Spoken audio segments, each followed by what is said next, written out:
If you're an antique and classic car buff, then you need to go on a little ride with us to the shop of John Hollingsworth in Hot Springs Village, and let us introduce you to Holly Classics. Oh yeah.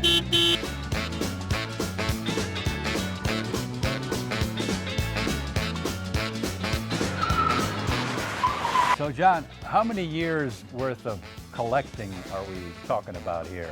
Oh, probably 25 years. We've been here in the village for about 30 years, and we started collecting about the time we came here, started restoring a car or two, and we just kind of buy and sell one every once in a while, restore one every once in a while, TLC one every once in a while. Tell us about this one right here. This is really nice. Well, that's a 1914 Model T Speedster that has been obviously refurbished, but it's kind of nice to have a brass radiator car in the shop because that represented, they quit making brass radiators in 1915, so just to have the brass radiator is kind of unusual and different.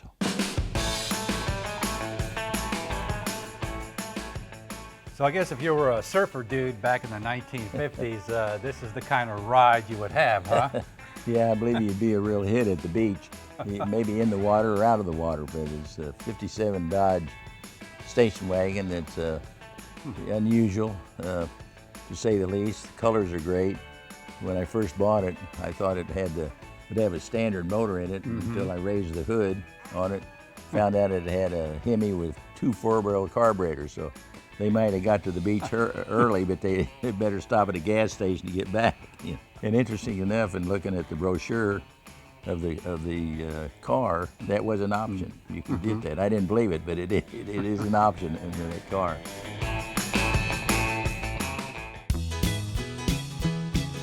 Now this Packard here, my gosh, this is quite the automobile. It is quite an automobile, Chuck. That's a 1950 Packard. If you look at that hood ornament, you'd have to almost put a cover on it to keep from it impaling somebody. It was an interesting story. I bought this at a Denver auction, and a little old lady from Colorado Springs actually drove that to the sale, put it in the sale, and sold it. I don't know how she got home, but it's very, very close to an original car. And those were the days when the cars just floated down the highway, you know.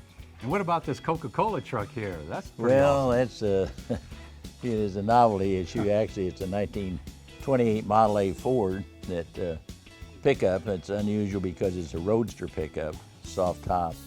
But one of our guys that hang out down here, John Paul, he wanted a Coca-Cola truck, so we bought the truck, and Leland and some of the Shelby made the back for it for like the old Coca-Cola rack, and so now we can go sell Coca-Cola any place we want to now.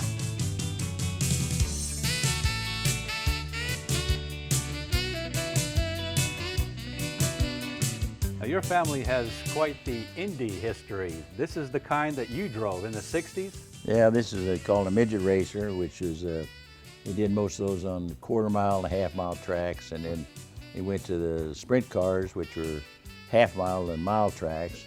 And then, of course, the Indy car was 1.5 miles and 2.5 miles at the Speedway. That's the car my son drove. He was the fastest rookie qualifier over there in 99. Qualified 212, I think, miles an hour. So if you get in it after a while, I'm not going to let you go that fast. I'll tell you that for sure.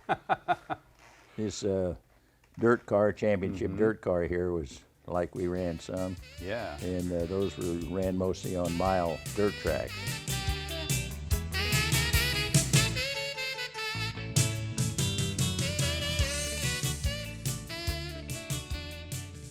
So tell us a little bit about your memory board here and Cabbage Heads.